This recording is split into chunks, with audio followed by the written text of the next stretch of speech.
Assalamualaikum warahmatullahi wabarakatuh. Bismillahirrahmanirrahim. Alhamdulillahi rabbil alamin.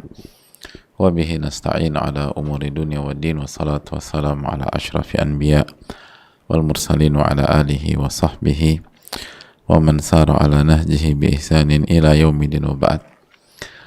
Hadirin yang Allah muliakan, alhamdulillah kita bersyukur kepada Allah Subhanahu wa taala atas nikmat yang Allah berikan kepada kita, khususnya nikmat bersama dengan ilmu, bersama dengan Al-Quran, bersama dengan sunnah Nabi SAW, bersama dengan ulama, bersama dengan buku-buku yang diberikan taufik oleh Allah Subhanahu wa taala untuk menjadi jembatan umat mengenal Allah Tabaraka wa taala, seperti buku yang kita kaji yaitu Al-Wabilus Shayyib karya Al-Imam Ibnul Qayyim rahimahullahu ta'ala, sebuah buku yang direkomendasikan oleh para ulama dalam rangka seorang hamba mengenal Rabbnya subhanahu wa ta'ala. Semoga Allah memberikan taufik kepada kita agar kita mendapatkan ilmu nafi'. Allahumma inna nas'aluka ilman nafi'an wa na'udzubika min ilmin la yanfa'. Sebagaimana kita juga bersyukur kita diberikan berbagai macam kenikmatan oleh Allah Subhanahu wa taala. Sebagaimana juga hadirin dan ibu-ibu sekalian, kita harus berpikir bagaimana ilmu ini menjadi nyata, bukan hanya sebatas teori. Ilmu ini menjadi berwujud dalam sikap, berwujud dalam lisan, berwujud dalam perilaku, berwujud dalam pola pikir, berwujud dalam tindak tanduk kita, sehingga benar-benar kita merasakan dampak positif dari ilmu di dunia maupun di akhirat. Dan itulah ilmu nafi'. Dan cara mendapatkan ilmu nafi', sebagaimana ulama mengatakan, harus dengan memuliakan ilmu, dengan memuliakan ilmu, sebagaimana dijelaskan oleh Syekh Saleh hafizahullah ta'ala dan para ulama yang lain. Selanjutnya salawat dan salam semoga senantiasa tercurahkan kepada junjungan kita Nabi kita Muhammadin alaihi salatu wassalam, beserta para keluarga, para sahabat dan orang-orang yang istiqomah berjalan di bawah naungan sunnah beliau sampai hari kiamat kelak. Dan hadirin sekalian, kita pun juga mendoakan agar saudara-saudara kita yang sedang tertimpa musibah, bencana, sakit, cedera, luka-luka, atau kehilangan, semoga Allah Subhanahu wa taala memberikan pahala besar untuk mereka, dan semoga Allah Subhanahu wa taala mengampuni segala khilaf, dan semoga Allah memberikan taufik agar mereka diberikan kesabaran, diberikan sifat ridho terhadap takdir, dan yakin bahwa apa yang Allah berikan itu pasti ada hikmah, pasti ada pelajaran, dan pasti untuk kebaikan mereka, khususnya di jangka panjang. Jadi ini yang harus kita yakin. Orang-orang beriman mengatakan, Rabbana ma khalaqta hadza batila.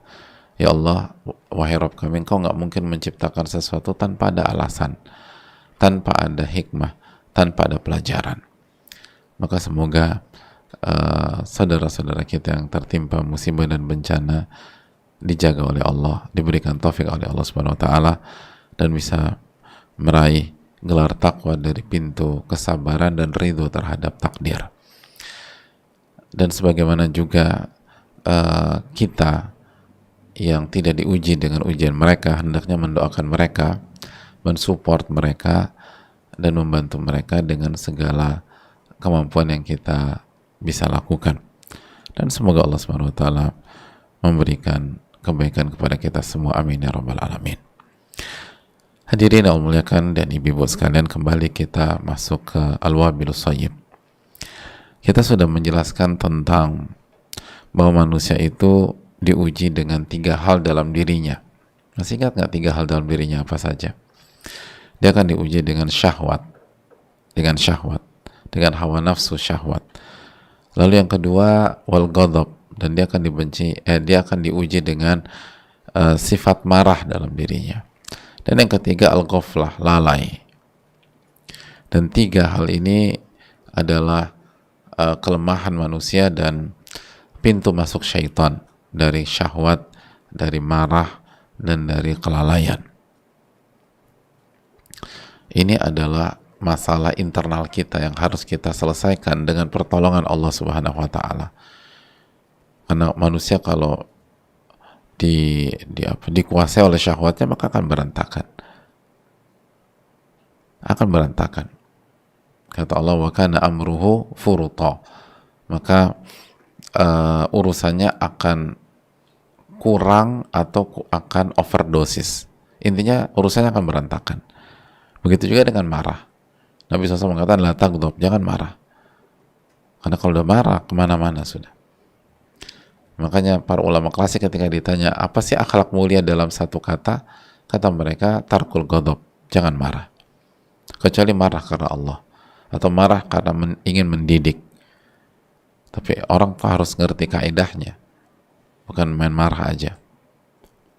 Lalu yang ketiga, hadirin Allah muliakan, al-ghaflah, lalai. Lalai ini bahaya sekali. Makanya lagi-lagi dalam surat Al-Kahfi 28, wa kana amruhu furuta. Orang tuh kalau sudah mengikuti syahwat dan lalai, maka perkaranya berantakan, urusannya berantakan. Mau urusan rumah tangga, mau urusan keluarga, mau urusan bisnis, kalau sudah lalai dan ngikutin syahwat, ngikutin hawa nafsu, maka semua berantakan. Wa kana amruhu furuta. Nah, hadirin Allah muliakan, lalu kita melanjutkan, wabtalahu bi'aduwihi iblis la yafturu anhu. Lalu setelah Allah uji dengan tiga faktor internal kita, Allah uji juga dengan faktor eksternal, yaitu siapa lagi kalau bukan iblis. La yafturu anhu, yang nggak pernah bosan, nggak pernah boring, nggak pernah jenuh untuk menggoda kita, nggak pernah bosan. Jadi kalau manusia punya sifat bosan, iblis enggak. Iblis serang terus. Dan kalau terkesan dia nggak nyerang, itu bukan berarti dia bosan, tapi dia sedang mencari kelengahan kita. Sebagaimana firman Allah Subhanahu wa taala, min syarril waswasil khannas. Ayat yang senantiasa kita baca setiap hari, kita baca surat An-Nas. Min syarril waswasil khannas. Apa makna khannas? Yang menyerang ketika kita lengah, dan dia akan mundur ketika benteng zikir kita kuat. Tapi mundur dalam arti pergi dan resign, ya enggak lah. Dia mata-matai, dia pantau. Begitu kita lengah, serang lagi dia akan serang. Itu iblis nggak pernah la yafturuan, dia nggak pernah futur, dia nggak bosan, dia nggak jenuh, dia nggak lemah untuk menggoda. Dia akan habis-habisan. Dan dia akan serang dari segala arah. Dia akan serang dari segala arah. Bukan hanya dari satu arah saja, hadirin Allah muliakan. Dari berbagai macam arah. Dan itu sudah janji dia. Sebagaimana dalam surat Al-A'raf ayat 16, ia mengatakan, la aqudanna lahum siratakal mustaqim, aku akan buat mereka gagal meniti jalanmu yang lurus. Thumma la'atiyannahum min baini aydihim, lalu aku akan serang, aku akan datangi dia dari arah depan mereka, depan manusia. Wa min khalfihim, dan dari belakang. Jadi serang dari depan, serang dari belakang. Wa an aymanihim, dan serang dari kanan. Wa an syama'ilihim, dan serang dari samping kiri. Jadi dari kanan, dari kiri diserang. Dari depan, dari belakang diserang. Wala tajidu aktsarahum syakirin. Akhirnya apa yang terjadi ketika diserang dari depan, dari belakang, dari kanan, dari kiri? Wala tajidu aktsarahum syakirin. Dan engkau tidak akan mendapatkan mayoritas mereka menjadi hamba yang bersyukur. Jadi mayoritas mereka kufur nikmat. Itu dampak dari serangan iblis yang benar-benar menyerang dari segala, dari depan, dari belakang, dari kanan, dari kiri. Wala tajidu aktsarahum syakirin. Engkau akan mendapatkan mayoritas mereka nggak bersyukur, mayoritas mereka kufur nikmat. Mayoritas mereka kufur nikmat. Kenapa diserang terus? Lagi sakit diserang, lagi sehat diserang, lagi kaya diserang, lagi miskin diserang, dari depan, dari belakang, dari kanan, dari kiri, semua diserang. Lalu kita lanjutkan, fa wa yadkhul alaihi minal abwabil lati hiya min nafsihi wa tam'ihi. Dan luar biasanya iblis ini, dia akan masuk ke manusia, dia akan masuk ke kita, minal abwabil lati hiya min nafsihi wa tam'ihi. Min nafsi, dia akan masuk dari nafsunya, dari nafsu manusia, dan dari tabiat manusia, dari watak manusia. Fatamil nafsuhu ma'ahu, maka nafsunya akan cenderung ke sama si iblis ini. Li'annahu yadkhul 'alaiha bima tuhib, karena iblis masuk dengan apa yang disukai oleh hawa nafsu. Fayattafiqu huwa wa nafsuhu wa hawahu 'alal 'abad.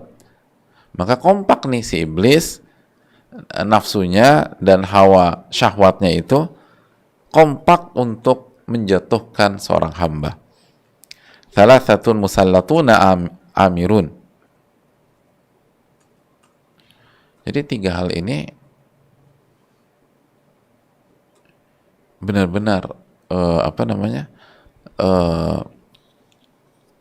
dikuasai dan hadirin Allah muliakan, memerintahkan.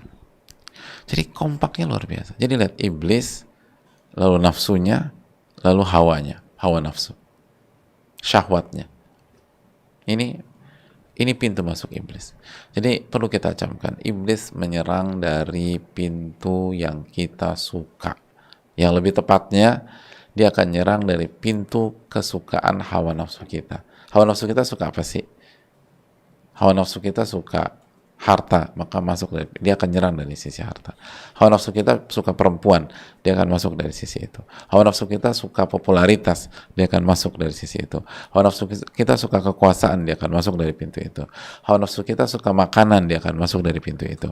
Hawa nafsu kita suka mengkoleksi sebuah barang, dia akan masuk dari barang itu. Hawa nafsu kita suka sama seseorang, dia akan masuk dari pintu itu. Hawa nafsu kita benar-benar sayang banget sama anak, dia akan masuk dari sisi anak. Hawa nafsu kita benar-benar sayang sama pasangan, dia akan masuk dari pasangan itu. Semua akan demikian. Semua demikian. Hawa nafsu kita suka traveling, dia akan masuk dari traveling. Hawa nafsu kita suka jalan-jalan, masuk dari jalan-jalan. Hawa nafsu kita suka belanja, masuk dari belanja. Hawa nafsu kita suka ngomongin orang, suka bicara, masuk dari mungkin awalnya bicara santai, bicara ini, akhirnya melampaui batas. Akhirnya ngomongin orang. Selalu demikian. Misalnya hawa nafsu kita suka belanja.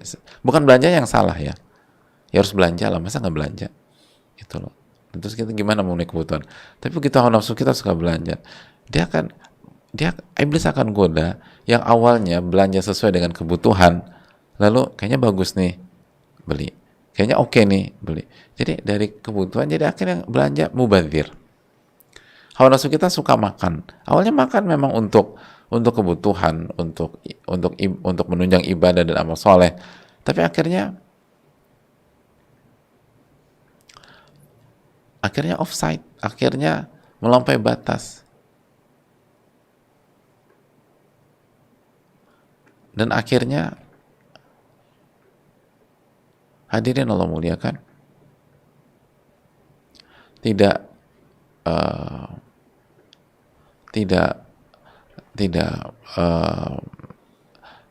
terkontrol. Hawa nafsu kita misalnya suka dipuji, masuk dari pujian, terus gila puji dan sebagainya. Dan orang beda-beda hawa nafsunya. Hawa nafsu kan suka anak tuh disayang, akhirnya saya pada detik dimanja, seluruh keinginannya dituruti, akhirnya berantakan semuanya. Sampai anak ingin melakukan perbuatan atau kegiatan yang maksiat didukung karena sayang sama anak. Jadi hawa nafsu kita selalu menjadi pintu menarik dan pintu andalan dari iblis ini, hadirin. Apa yang kita suka, apa yang kita inginkan, apa yang kita mau, dia akan cari lubangnya. Dia akan provokasi kita untuk berlebih-lebihan. Dia akan provokasi kita untuk nggak terkontrol, untuk jadi liar, untuk over dan seterusnya. Itu hal yang perlu kita camkan bersama-sama. Wallahu ta'ala alam bisawab. Jadi hadirin Allah muliakan, ini yang membuat kita tuh merasa susah banget sih ngelawan si iblis ini. Kok berat banget ya Pak Ustadz ngadepin godaan syaitan? Iya, karena syaitan tuh masuk dari apa yang kita suka, itu masalahnya. Kita suka harta, syaitan masuk ke sana. Kita suka barang, kok syaitan masuk dari sana. Ibu-ibu suka baju, syaitan masuk dari sana.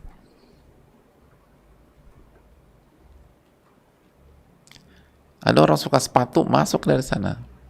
Orang suka sneakers, masuk dari sana. Ada orang suka jam tangan, masuk dari sana. Ibu-ibu suka tas, iblis masuk dari sana. Pokoknya apa yang kita suka, iblis akan serang dari sisi itu. Pak Ustadz, aku pura-pura gak suka aja deh Pak Ustadz. Gak bisa, dia tahu. Inna syaitan yajri min bani majrad dam, kata Nabi SAW. Syaitan tuh masuknya tuh dari aliran darah. Inti kehidupan manusia itu apa, hadirin? Darah. Jantung itu mau apa? Makanya kata sebagian para ulama, karena jalur operasinya syaitan dari darah, kan majrad dam, dari aliran darah, dia bisa mendetek apa yang kita suka. Dia bisa menebak apa yang kita bisa bisa mengetahui. Dia tahu. Aku padahal seneng banget sama itu, tapi aku pura-pura biar nggak digoda syaitan. Enggak, dia tahu. Dia mau pura-pura gimana? Aku pura-pura tidur aja. Nggak bisa. Dia tahu. Dia mainnya darah, bukan main di mata. Dia main di darah. Iblis dan syaitan tuh main di darah, hadir. Main di darah. Jadi hadirin Allah muliakan, itu yang harus dicamkan baik-baik. Dan ini menunjukkan bahwa PR kita besar, PR kita nggak mudah. Makanya kan kita disuruh minta pertolongan sama Allah, minta perlindungan kepada Allah Subhanahu Wa Taala. Karena apa? Karena itu tadi.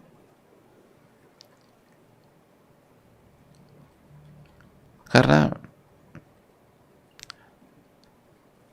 kalau Allah nggak tolong kita, susah kita berhadapan dengan Dia.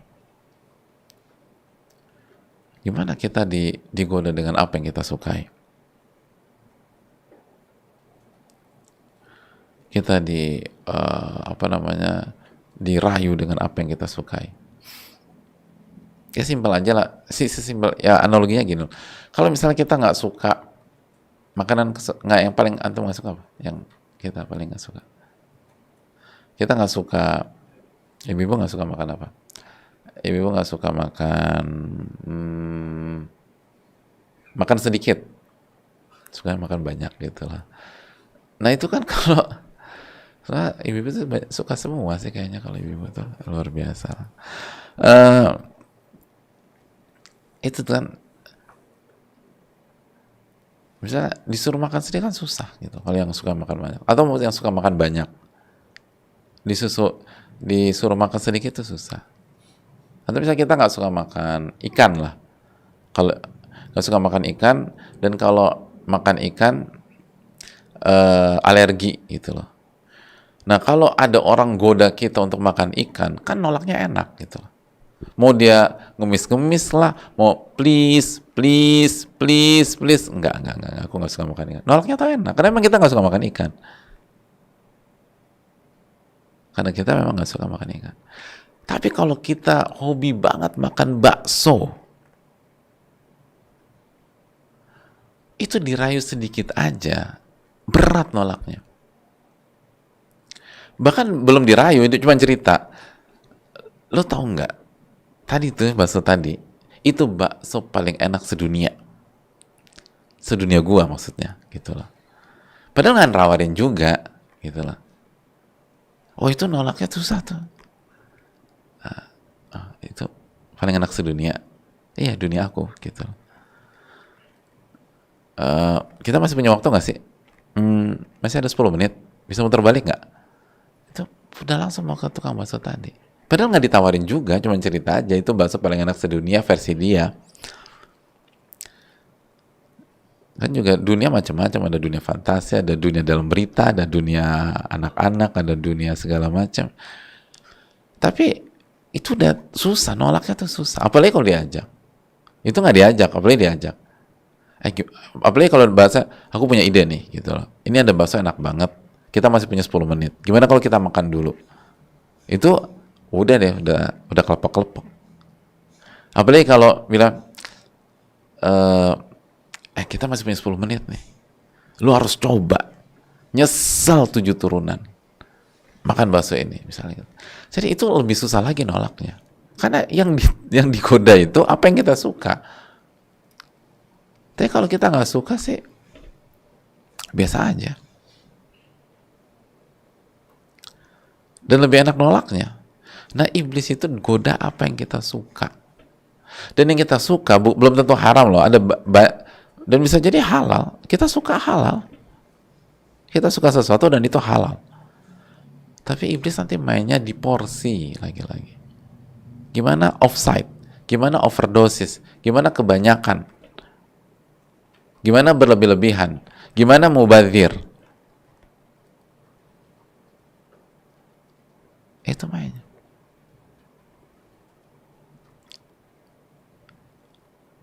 Itu poinnya.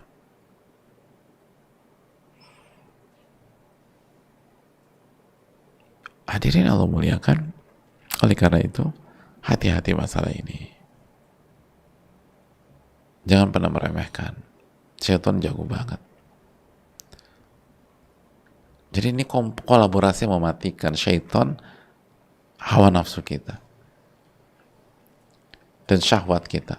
Oh itu mengerikan hadirin.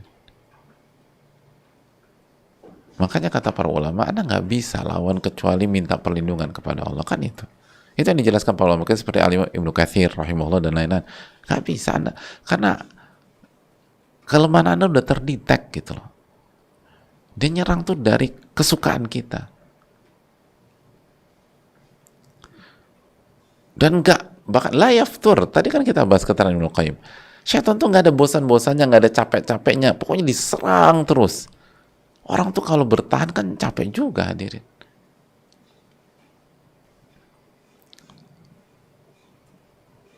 Kata siapa bertahan tuh nggak capek? Bertahan tuh capek, diserang terus. Orang letih. Orang jenuh. Mungkin awal-awal bisa nih, aku bisa lawan syaitan. Enggak. Tapi kalau setiap saat digoda. Lalu kita lupa minta perlindungan kepada Allah. Lupa kita doa sama Allah. Lupa sujud sama Allah. Lupa zikir pagi. Lupa zikir petang. Lupa sholat witir misalnya. Lupa kajian. Lupa duduk di majelis ilmu. Lupa mendengar keterangan para ulama. Selesai hadirin. Itu yang perlu kita camkan.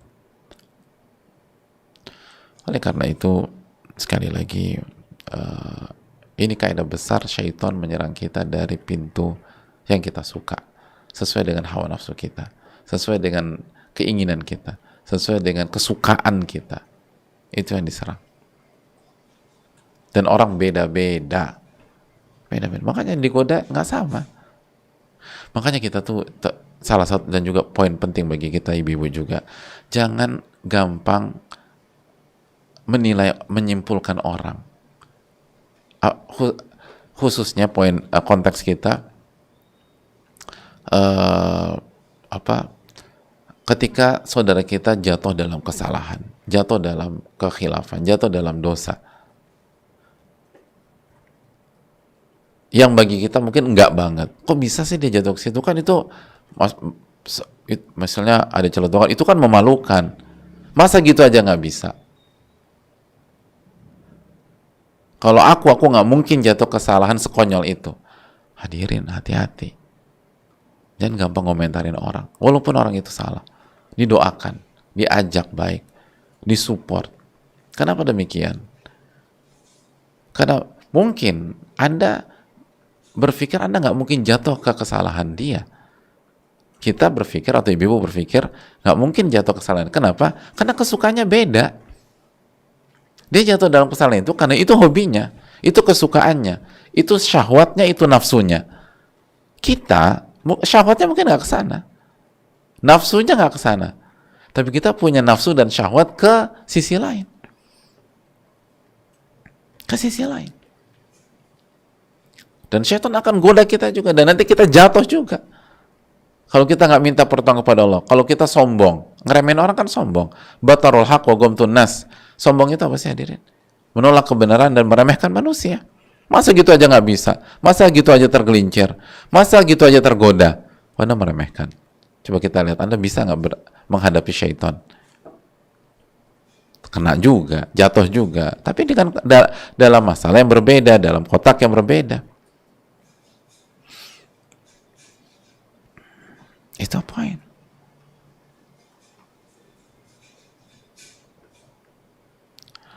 Ada orang itu, misalnya ada ibu-ibu kelemahannya, misalnya kesukaannya itu misalnya belanja.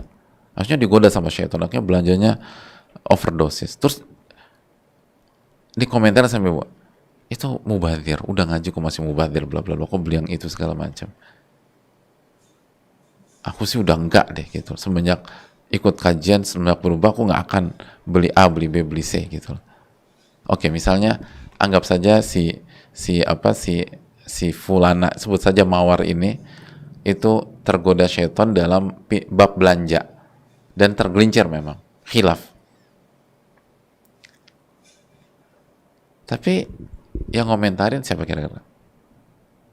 Anonim siapa sih selain Mawar? Melati. Nah, sebut saja Mbak Melati ini, dia nggak punya kesukaan belanja seperti Mbak Mawar, tapi dia punya kesukaan ngomong dan bicara, dan akhirnya dia terjatuh juga, terjatuh dalam konteks apa? Bicarain Mbak Mawar, kena juga. Si Mbak Mawar jatuh ke dalam kotak belanja atau pintu belanja, si Mbak Melati jatuh dalam pintu ngomongin orang. Aku sih nggak banget lah, aku nggak deh, aku udah nggak pernah belanja gitu, nggak kayak dia. Itulah. Oke, Anda selamat, Anda baru saja gibahin orang, dan itu kelemahan Anda, kesukaan Anda, sekaligus kelemahan Anda. Syaitan memprovok Anda dan berhasil. Jadi hati-hati. Ingat, kesukaan kita nggak sama. Ketika kesukaan kita nggak sama, berarti penekanan godaan itu beda. Ketika kesukaan kita berbeda, sekali lagi, maka arah serangan syaitan ke orang demi orang itu ada perbedaan. Walaupun nanti intinya sama, ingin jatuhkan ke dalam syirik, kufur, kebid'ahan, kemaksiatan, dan seterusnya. Tapi pintu masuknya tuh dari kesukaan-kesukaan kita, dan kesukaan kita beda, gak sama. Jadi jangan pernah merasa aman atau merasa lebih baik dari orang, terus ngeremehin orang. Masa kayak gitu aja nggak bisa nahan? Oh, Anda nggak suka itu, jadi dengan mudah Anda nolak, dengan mudah Anda tolak. Tapi dia itu kesukaannya. Dan bisakah Anda bertahan ketika syaitan menyerang kesukaan Anda? Belum tentu Anda bisa bertahan. Apalagi kalau udah ngeremehin. Orang yang ngeremehin orang biasanya lupa beristi'anah, lupa beristi'adzah, lupa meminta pertolongan kepada Allah, merasa diri lebih baik. Kalau orang merasa diri lebih baik, maka dia akan punya masalah dalam meminta perlindungan kepada Allah Subhanahu wa taala. Ketika dia lupa minta perlindungan kepada Allah, maka di saat itu dia kena dengan syaitan. Itu yang perlu kita renungkan, hadirin, dan semoga bermanfaat. Jazakallahu khairan. Dan untuk kesempatan kali ini tidak ada sesi tanya jawab. Insya Allah di pertemuan depan kita akan kasih lebih porsi waktu untuk sesi tanya jawab. Jazakallahu khairan, semoga Allah memberikan taufik kepada kita. Subhanakallahumma wa bihamdika, asyhadu an la ilaha illa anta, astaghfiruka wa atubu ilaik. Assalamualaikum warahmatullahi wabarakatuh. Syukran.